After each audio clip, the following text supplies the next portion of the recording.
আমরা যে ফেসবুকে পেজে বা প্রোফাইলে ভিডিওগুলো ছাড়ি বা পোস্ট করি অনেক সময় কপিরাইট হয়। এই কপিরাইট পোস্টগুলো কীভাবে ডিলিট করবো সেটি দেখাবো। প্রথমেই আমরা ফেসবুক অ্যাপে আমরা লগ ইন করবো। আমার অলরেডি লগ ইন করা আছে। অনেক সময় এই নোটিফিকেশনে চলে আসবে, অথবা আমি যেটা করব, এই যে আইকনটা দেখছেন এই আইকনটা টাচ করব, করার পর একটু নিচের দিকে আসব। এখানে দেখেন কমিউনিটি রিসোর্স আছে, help and support, setting and privacy. আমরা করব হচ্ছে হেল্প অ্যান্ড সাপোর্টের উপরে আমরা প্রেস করব। প্রেস করার পরে এখানে দেখেন আরও কয়েকটা অপশন আছে, help centre, support inbox, report problem, team and policy. আমরা যেটা করব সেটা হচ্ছে সাপোর্ট ইনবক্সের উপর ক্লিক করব। করার পর একটু ওয়েট করি। এইখানে দেখেন রিপোর্টের ভিতর আছে রিপোর্ট অ্যাবাউট আদার্স। এখানে দেখি এখানে আমার কিছু নাই, অর্থাৎ নো রিপোর্টস, কিছু নাই, বেড়ে যাই। এরপর দেখেন ইয়োরস অ্যালার্টস, এটার উপর ক্লিক, এটার উপরে প্রেস করি।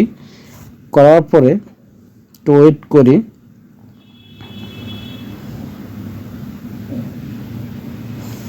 এইখানে একটা ভিডিও আমার কপিরাইট হয়েছে। এখন এই কপিরাইট ভিডিওটি অনেক সময় পোস্ট হয়ে কিন্তু আপনার কপিরাইট হবে। এটি আমি ডিলিট করে দেবো পেজ থেকে, অর্থাৎ কপিরাইট হওয়ার কারণে। এটার পর আমরা ক্লিক করি এবং আমরা দেখতেও পারি যে আসলে কোন ভিডিওটা, এটা প্লে দিলে এই ভিডিওটা আসবে, যেটা আমরা নিশ্চিত এটা কপিরাইট ভিডিও। এখন আমরা যেটা করব, এই যে নিচে দেখেন সি ডিটেলস উপর ক্লিক করব, পরে আবার কন্টিনিউ দেব। এখানে তিনটা অপশন আসছে, আমি কি করব, আবার কন্টিনিউ দেব, পরে আবারও কন্টিনিউ দেব। এখানে দেখেন অ্যাপসেট চেঞ্জ, যদি চেঞ্জ করি এইখানে দেখেন যে রিমুভ ভিডিও, এইটি সিলেক্ট করব।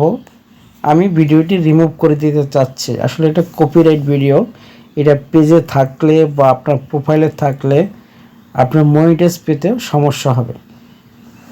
এটা আমি ডিলিট করে দেবো। সেক্ষেত্রে আমরা আবার কন্টিনিউ দেবো। কিছুক্ষণ ওয়েট করার পর দেখেন এখানে লেখা আছে টিক চিহ্ন অবস্থা, নো ভায়োলেশন, অর্থাৎ আমার এখানে কোনো অ্যালার্টস কোনো কিছু নাই। অর্থাৎ এটা যদি আমরা ডিলিট করে না থাকি তাহলে পেজে মনিটাইজ পেতে সমস্যা হয় এবং মনিটাইজটা একেবারেই দেবে না। এবং একটু পিছনে যায় দেখেন রিপোর্ট অ্যান্ড অ্যাবাউটের ভিতরেও আমার এখানে নো রিপোর্ট লেখা আসছে। তাহলে বন্ধুরা আমার ভিডিওতে ভালো থাকে অবশ্যই আমার চ্যানেলটি সাবস্ক্রাইব করুন, সাবস্ক্রাইব পাশে যে বেল আইকনটি আছে সেটি ক্লিক করে রাখবেন। ধন্যবাদ সকলকে, সবাই ভালো থাকবেন।